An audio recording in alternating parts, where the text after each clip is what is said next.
pra gente já ir agilizando, porque a gente não tem muito tempo hoje. Vocês chegaram a dar uma olhada na lista de exercícios que o Diego passou? Vocês têm alguma dúvida, assim, que vocês queiram perguntar agora?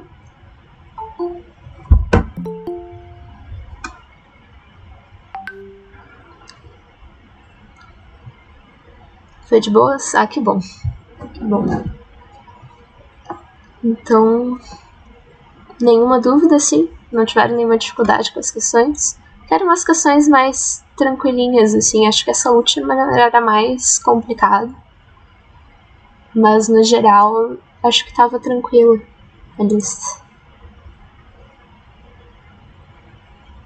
Bom, se ninguém tem nenhuma dúvida, então, o que a gente vai fazer hoje vai ser fechar essa parte de... Sim, a Carol deu aulinha sobre isso, né? É uma pena que ela teve que sair, mas é que tava ficando pesado pra ela também. Mas ela era tri boa. Adoro ela. Tá. Então o que eu vou fazer é terminar uma parte que faltou da coisa de movimento harmônico simples, que o Diego não conseguiu dar pra vocês porque eu acho que faltou tempo. E daí depois começar a parte de ondas mesmo, que acho que é o que falta, assim, da de ondulatório, tá? Então vou começar aqui a apresentar.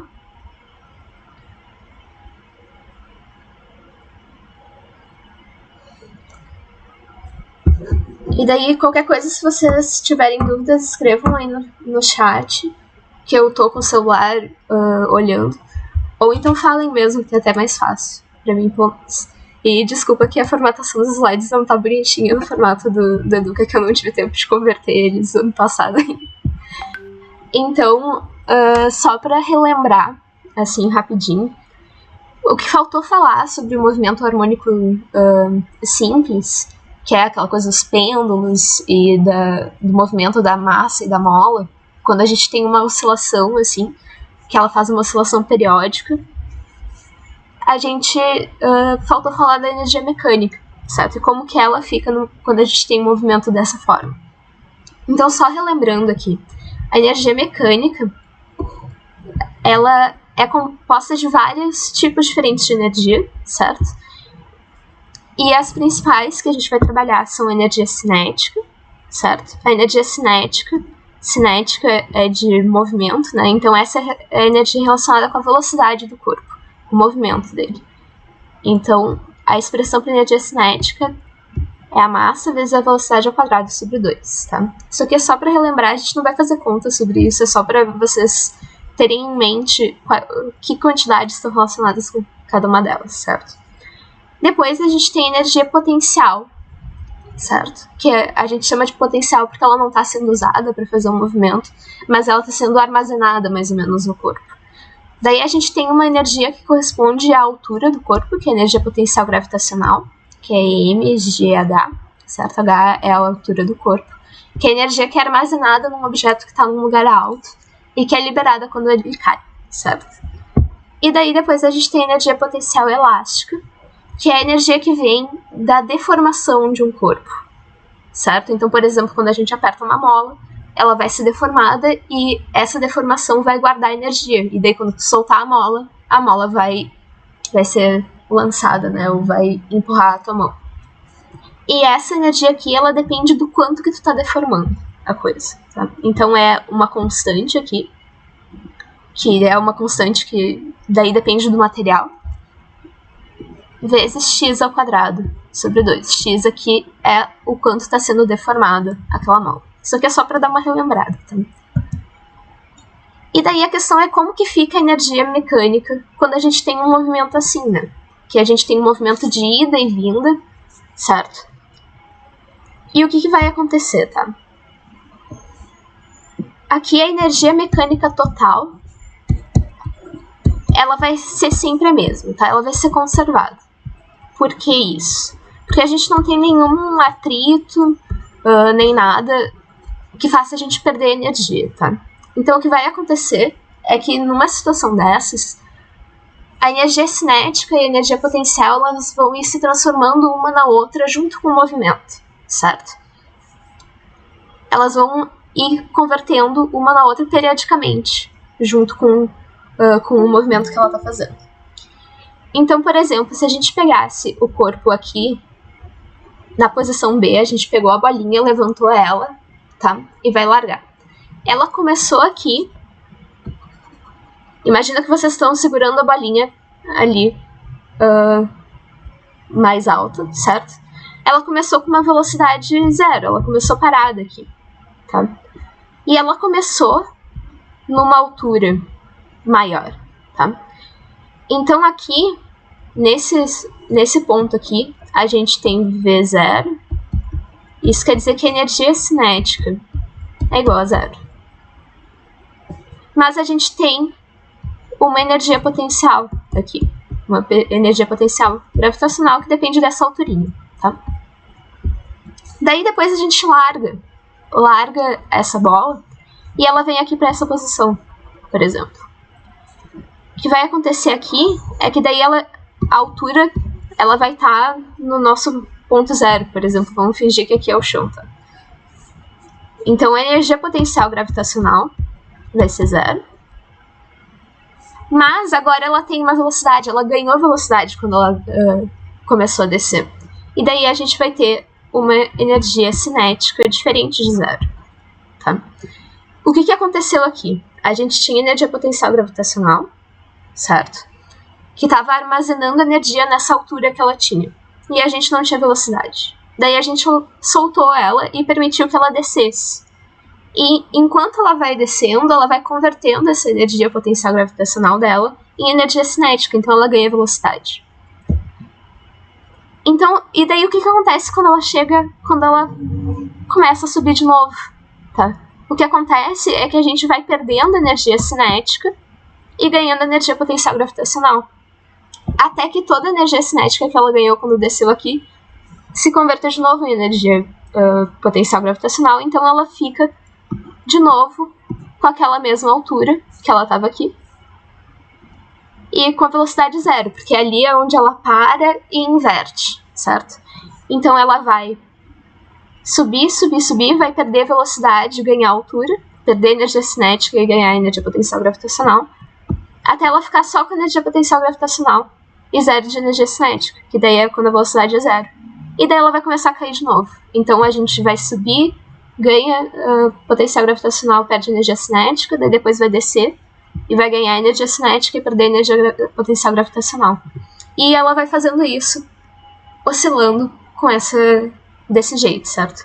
Então, o que vai acontecer é que a energia potencial vai ser maior.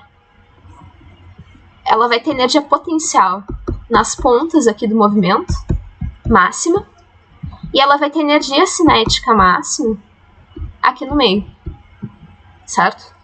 O que faz muito sentido, porque as pontas é onde ela inverte, né? Então, em algum momento, a velocidade estava indo para a esquerda, por exemplo, ou para a direita, e depois inverteu. Então, em algum momento, ela foi 0, certo? Então, é aqui, se a velocidade é 0, a gente vai ter uma energia cinética de 0. Então, a energia potencial tem que ser máxima, porque a total é sempre a mesma. E daí, depois, aqui é onde ela está com a velocidade máxima. Então, a energia cinética é máxima. E a gente vai ter energia potencial gravitacional mínima.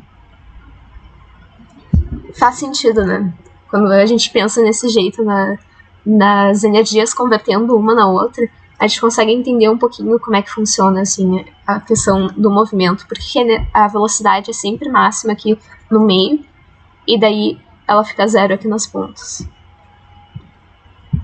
Isso acontece também aqui na molinha, tá?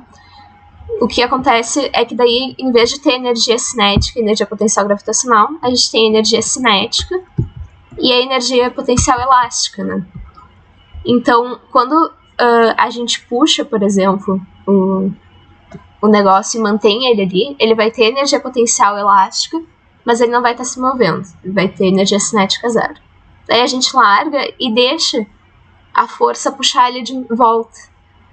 E à medida que vai puxando, a gente perde deformação, perde energia potencial elástica e ganha energia cinética. E daí, quando ela passa aqui pelo meio, ela vai começar a empurrar de novo a mola. E quando ela empurra, a força vai empurrar de volta, então ela vai começar a perder velocidade, perder energia cinética, até parar. E daí, nesse momento, ela vai ter energia potencial elástica, porque ela está deformando a mola, mas não vai ter energia cinética, porque ela vai estar parada. E daí vai fazer essa troca de energia cinética para energia potencial, oscilando junto com o movimento do negócio. Daí aqui só um lembretezinho, um resuminho. A energia potencial ela é máxima nas pontas, porque é onde o bloquinho para no movimento, né? E a energia cinética é máxima no centro da trajetória. E a total ela é conservada porque a gente não tem atrito, pelo menos nesse caso aqui. Tranquilo, gente? Fez sentido?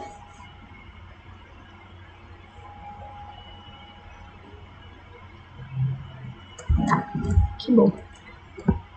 Então agora eu vou começar a matéria de ondas mesmo, que tem bastante coisa para falar sobre isso, tem vários fenômenos que acontecem com ondas, e é uma matéria muito interessante, porque é uma coisa que tipo, a gente vê no dia a dia muito.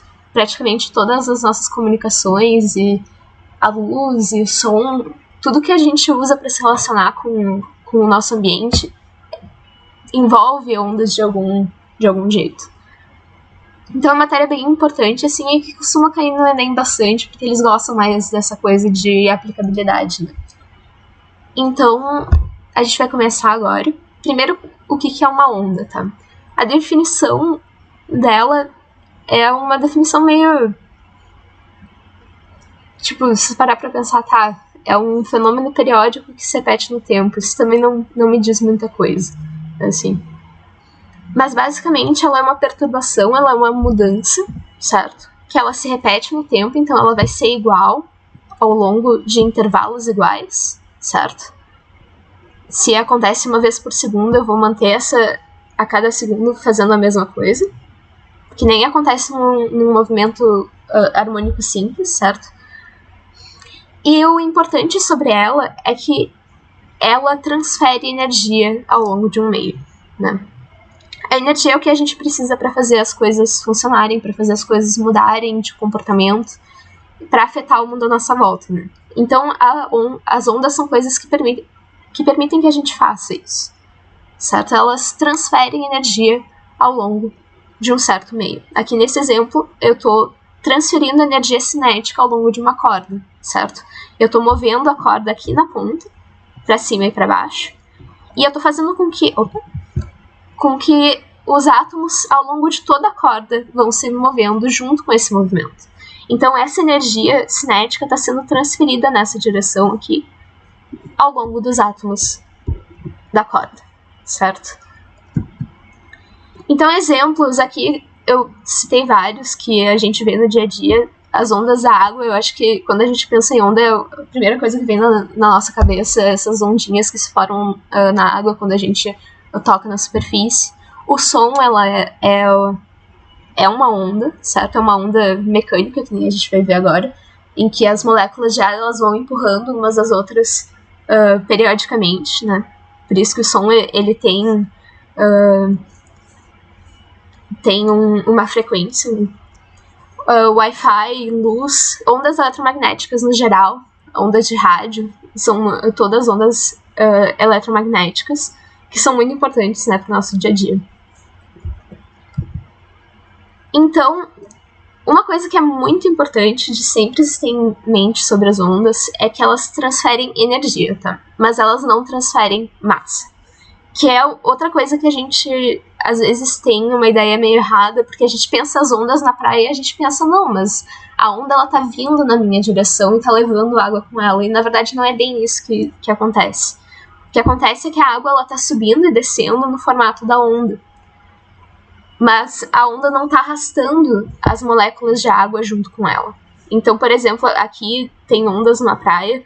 O que acontece, na verdade, é que as moléculas de água, por exemplo, aqui nesse ponto, elas são empurradas para frente, mas depois elas descem e voltam. E elas ficam fazendo esse movimento circular ao longo para cada onda que passa, certo? Então, na verdade, as moléculas da água não estão necessariamente se mexendo. O que a gente está vendo, na verdade, é só uma perturbação em que elas estão subindo e descendo nesse padrão aí. E aqui um exemplo que eu acho que fica mais fácil de ver numa corda, assim, unidimensional, que a gente tá passando uma oscilação, certo? Ela vai se propagando ao longo da corda, mas cada ponto da corda não vai se mexer junto com a onda. O que vai acontecer é que quando ela passar o ponto, ele vai se deslocar para cima, certo? E depois voltar à posição normal dele. Agora, se a gente estiver com uma onda periódica, assim, contínua, daí o que vai acontecer é que ele vai ficar se movendo para cima e para baixo, como se fosse num oscilador harmônico simples. A onda da praia é que na praia é um pouquinho mais complicado, porque primeiro que a gente não tem só ondas no sentido físico, a gente tem corrente também. Corrente, no caso, daí ela arrasta a matéria junto, tá? Essa é a primeira coisa. E segundo que quando tu chega perto da praia, ela começa a quebrar, e daí a gente não tem uma onda mais bonitinha, que nem a gente vai estudar aqui. A gente tá estudando os casos ideais, porque, né, na física a gente só trabalha com coisas perfeitinhas, que, né, a gente deixa as coisas complicadas pros engenheiros. Mas, enfim, daí, o que a gente precisa saber? Coisas básicas, assim, que às vezes pedem para classificar, por exemplo. A classificação das ondas, ela é feita geralmente em dois critérios, certo? A gente tem a direção da oscilação e a natureza da onda, tá? A direção da oscilação, a gente classifica em ou transversal ou longitudinal, certo? O que a gente quer dizer com isso? A direção de oscilação é a direção em que as coisas estão vibrando, certo? É a direção em que os átomos estão oscilando em torno daquele ponto, tá? Que não é necessariamente a mesma em que eles estão se propagando. Então aqui tem um exemplo de uma molinha. E o que a gente tem aqui? Não sei se vocês já brincaram com aquelas molinhas coloridas quando eram crianças. Eu tinha uma em casa. Que se tu mexer ela de um lado pro outro, assim, ou pra cima e pra baixo, então a gente vai ter uma oscilação que ela tá se propagando. Sim, era muito legal aqueles negócios, né? Ela tá se propagando aqui pra direita. A oscilação tá indo na direção aqui pra direita. Só que a vibração, ela tá acontecendo pra cima e pra baixo, certo? Cada ponto aqui dessa mola tá indo pra cima e depois pra baixo. E a propagação tá acontecendo, tá indo aqui pra direita, certo? Então, essa vibração tá acontecendo perpendicular à direção de propagação. Então, é uma onda transversal. E depois a gente tem ondas que se propagam na mesma direção, certo? Então, aqui é um exemplo, se tu empurrar a mola pra frente e pra trás. Aqui, imagina que a pessoinha tá aqui brincando com a mola. Essa propagação, ela vai acontecer ainda pra direita, e como tu tá empurrando ela aqui pra frente e pra trás, então a gente vai fazer partes que estão mais contraídas e partes que estão mais distendidas alternadamente. Então a gente vai ter uma vibração, né? Elas estão indo pra frente e pra trás, aqui, certo? E isso está acontecendo na mesma direção da propagação. Exemplos de ondas transversais, aqui o exemplo da corda é o mais fácil de ver, assim, mas a maior parte das coisas que a gente pensa e olha e vê, isso é uma onda, vão ser ondas transversais, porque a gente consegue ver melhor o formato do negócio, né, do que está acontecendo.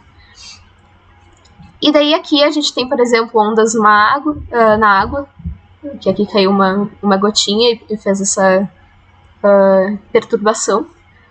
E a luz, as ondas eletromagnéticas, elas são sempre transversais. Porque ondas eletromagnéticas, na verdade, elas são oscilações do campo magnético e do campo elétrico. Que a gente vai ver melhor isso depois em ótica e também na parte de eletromagnetismo. Mas, basicamente, o que acontece é que a gente tem campos magnéticos e elétricos, e eles estão oscilando perpendicularmente à direção de propagação, tá? Se é uma coisa que é bom de decorar, assim, é que onda eletromagnética é sempre transversal, certo? Ondas longitudinais, aqui tem o exemplo da mola de novo, mas o exemplo mais importante, assim, de vocês lembrarem de uma onda longitudinal é, na verdade, o som, certo? Porque o som, ele é uma onda longitudinal. O que acontece? A gente tem, por exemplo, aqui uma caixa de som, certo? E o que acontece é que ela empurra o ar para frente e depois vai para trás. Ela empurra o ar para frente e para trás, certo? Numa certa frequência. E quando ela empurra o ar, ela comprime parte do ar para frente. Então a gente vai ter áreas que estão comprimidas e áreas que estão mais rarefeitas, assim, porque a parte da frente foi comprimida, então as moléculas aqui elas foram empurradas para frente, certo? E isso vai se propagando as moléculas elas vão batendo uma nas outras e disseminando essa perturbação, certo? Então o som é uma onda longitudinal. E depois a gente tem a classificação pela natureza da onda. A onda mecânica é uma onda que ela é causada pela oscilação ou vibração de um corpo e das partículas de um meio. Por exemplo, as partículas de água no oceano, certo? Ou as partículas de ar no som, certo?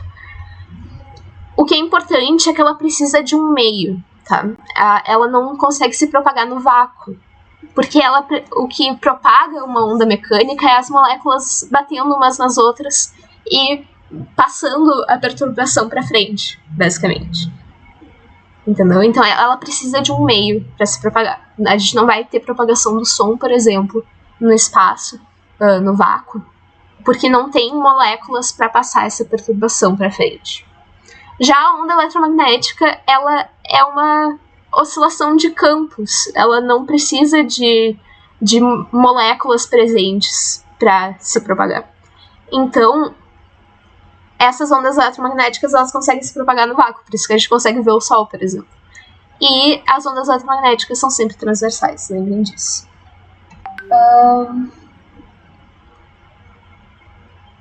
É isso. Basicamente o que acontece é que, tipo, imagina que tu é uma moléculazinha aqui. O negócio, a caixa, ela te empurra pra frente e tu bate na próxima molécula, certo? E daí quando tu bate, lembra ação e reação, tu é jogada pra trás depois, né? Então ela vai oscilar pra frente, bater numa molécula pra passar essa perturbação pra frente e depois ser jogada de volta por causa da reação da molécula. Isso. E daí ela acaba, no geral, no mesmo lugar onde ela começou. E aqui só exemplos de ondas mecânicas, som, ondas na água, em qualquer meio material, cordas, e ondas eletromagnéticas, principalmente luz, ondas de rádio, micro-ondas. Isso aí, depois quando a gente for ver o espectro eletromagnético, a gente vai falar mais. E daí eu só botei aqui porque eu acho legal, mas tem outros tipos de ondas que não envolvem moléculas ou campo eletromagnético, que são ondas gravitacionais, que ganharam o prêmio Nobel alguns anos atrás, o pessoal que detectou isso, que era uma previsão da relatividade que não tinha sido provada ainda, que dá para fazer oscilações do espaço-tempo, que é muito louco. E também, na verdade, as partículas, elétrons, eles na verdade são ondas também, a gente chama isso de ondas de matéria. Então todas as coisas que nos compõem, na verdade, são ondas, não só partículas. Elas são partículas e ondas. Que é também muito louco. Por isso que eu adoro física moderna. E daí agora... Deixa eu ver quanto tempo. Tá, acho que dá pra seguir um pouco mais. A gente precisa falar um pouco sobre nomenclatura, tá? Essa é uma parte mais chatinha, porque são nomes de coisas que a gente precisa saber, as definições, certo? De quantidades que são associadas a uma onda e que a gente usa para descrever o comportamento dela, tá? Então, primeira coisa, numa onda, a gente chama... A onda ela tem esse formato bonitinho, que sobe e desce, ela faz uma oscilação periódica no tempo, né? Então ela vai se repetindo ao longo do tempo. A gente chama, por convenção, assim, os pontos mais altos de crista, os mais baixos de vale, tá? E os nós são o ponto médio, assim, dessa onda aqui. Aqui é uma onda bonitinha em forma de seno, tá? Só pra, caso vocês queiram saber a matemática, daí o que acontece é que ela vai oscilar pra cima, vai chegar no topo, vai ter uma crista, vai descer, vai passar aqui pelo ponto médio da oscilação dela, e daí depois ter um vale, e depois subir de novo, certo? Então isso aqui é uma oscilação completa. Tá? O nó seria, por exemplo, pensando num movimento harmônico simples, seria o ponto do meio ali do pêndulo ou da oscilação lá da molinha. Uma coisa que a gente precisa definir é o comprimento da onda, tá? A gente precisa saber qual é a distância entre o início e o fim de uma oscilação completa, certo? Que a oscilação completa vocês têm que ter sempre em mente que é uma subida e uma descida, certo? Então, o comprimento de onda, que a gente chama de lambda, tá? Essa letrinha grega meio estranha, que ele vai ter uma unidade de comprimento, certo? O ideal é que esteja em metros, então cuidem as unidades. Vai ser essa distância entre o início e o final da oscilação completa. Detalhe, se vocês forem contar os nós, aqui a gente tem um nó, 2 nós, 3 nós. Então não é a distância entre um nó e outro aqui da onda, vai ser meio comprimento de onda, certo? Vocês podem pensar o comprimento de onda como a distância entre duas cristas também, ou a distância entre dois vales, mas lembrem sempre que é a distância de uma oscilação completa. Ela tem que subir, descer e voltar, tá? Então, se a gente conta entre duas cristas, ela tá em cima, ela desce até aqui, daí faz o vale e daí sobe de novo, certo? É a distância entre dois pontos iguais ali na forma da onda. A segunda é a frequência, que vocês já devem conhecer lá da parte de movimento harmônico simples, de MCU também, que é a quantidade de oscilações que a gente vai ter num certo intervalo de tempo. A unidade que a gente vai usar é a mesma que a gente usou já para descrever outras oscilações, outros ciclos, assim, que é o Hertz, que é 1 por segundo, certo? Uma coisa interessante da frequência é que ela depende só do comportamento da fonte das ondas, tá? Ela vai depender, então, por exemplo, se a caixa de som está fazendo uma oscilação por segundo, ela vai manter essa uma oscilação por segundo sempre, tá? A gente vai ver que isso é importante, por exemplo, quando ela está passando de um meio para o outro, porque tem coisas que mudam quando tu passa, por exemplo, da água para o ar, quando uma onda muda de meio para se propagar. Tem coisas que mudam e coisas que não, e a frequência é uma coisa que não muda, tá? E daí, só para constar aqui, é que a frequência angular, ela vai ser a mesma definição que tem lá no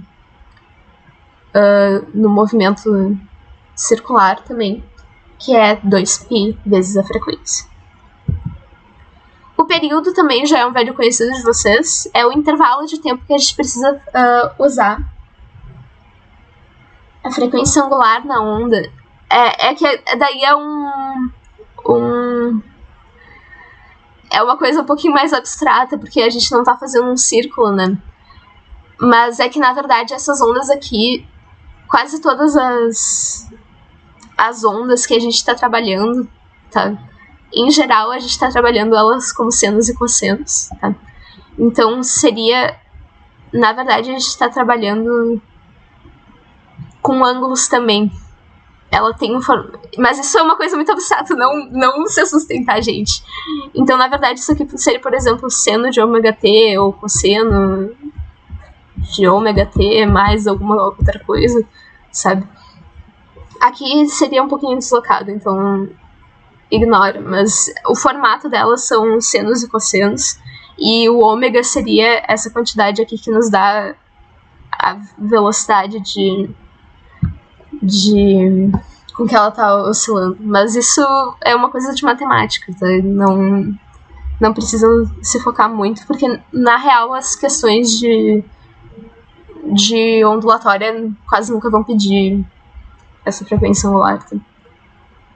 E, de novo, aqui só para vocês lembrarem, é que a frequência ela é o inverso do período, certo? Se a frequência é quantas oscilações eu estou fazendo no intervalo de tempo e o período é o intervalo de tempo para uma oscilação, então elas vão ser inversas, certo? E daí mais uma quantidade importante é a amplitude da onda, tá? A amplitude é o quanto ela está oscilando, é a distância máxima entre o ponto médio aqui e a oscilação máxima que ela faz, o quão longe ela chega ali do meio do movimento, certo? Então, se vocês fossem pensar num pêndulo, assim, que está oscilando, a amplitude seria o quanto aqui que ele está longe do meio, certo? Então, a amplitude é a distância máxima entre aqui o nó e, por exemplo, a crista, ou o nó e o vale. Ok? A unidade geralmente é uma unidade de comprimento, mas depende da onda também. E, na realidade, ela está relacionada à energia que é transportada pela onda. Então, por exemplo, se tu tem uma onda de som que ela tá oscilando mais, ela vai ter mais energia, tu vai perceber esse som como mais intenso, por exemplo. E por último, a gente tem a velocidade da onda. A velocidade, a gente finge que a gente pega um ponto aqui da onda e a gente vai acompanhando ele ao longo do tempo. Então, se a gente acompanhar aqui essa onda, por exemplo, imagina que é uma corda, se a gente acompanhar essa crista ao longo do tempo, ela vai ter uma certa velocidade no espaço. E essa vai ser a velocidade de propagação da onda, tá? Essa velocidade, ela depende do meio onde a onda está se propagando, certo? Então, ela, se, por exemplo, tá mudando da água para o ar a luz, ela vai ter velocidades diferentes, por isso que a gente vai ter uns fenômenos interessantes depois. E essa velocidade ela vai depender das características físicas do meio. Então, por exemplo, metais mais densos, eles transmitem o som melhor do que o ar, por exemplo, porque os átomos estão mais juntinhos, e daí isso consegue transmitir a perturbação melhor, por exemplo. Tá? E daí, só para fechar, que eu acho que eu já estou no meu horário, a velocidade das ondas mecânicas versus eletromagnéticas, elas têm comportamentos diferentes, tá? Então, por exemplo, as ondas mecânicas, o som aqui é o exemplo principal. No vácuo ele não se propaga, no ar ele se propaga ok, e quanto mais denso o meio, mais rápido ele vai se propagar, porque os átomos estão mais juntinhos, as moléculas estão mais juntinhas, e daí é mais rápido para elas irem batendo umas nas outras até transmitir o som. Já as ondas eletromagnéticas acontece o contrário, tá? No vácuo, ela se propaga livremente lá com a velocidade da luz, que é 300 milhões de metros por segundo. E à medida que fica mais denso, ela transmite pior, ela vai indo mais devagar, porque a onda, ela vai sendo... A onda eletromagnética ela vai sendo desviada pelos átomos, pelos campos eletromagnéticos dos átomos. E daí ela acaba parecendo que tá se propagando mais devagar, porque ela fica num caminho meio torto ali pelo meio. E daí eu acho que hoje eu vou terminar por aqui, porque eu acho que já tá no horário, né, de vocês. Tranquilo, gente?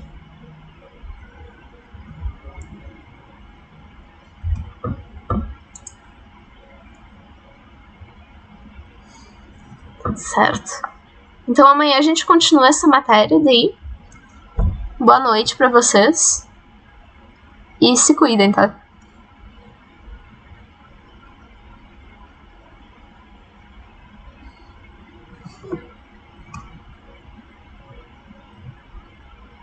Tchau.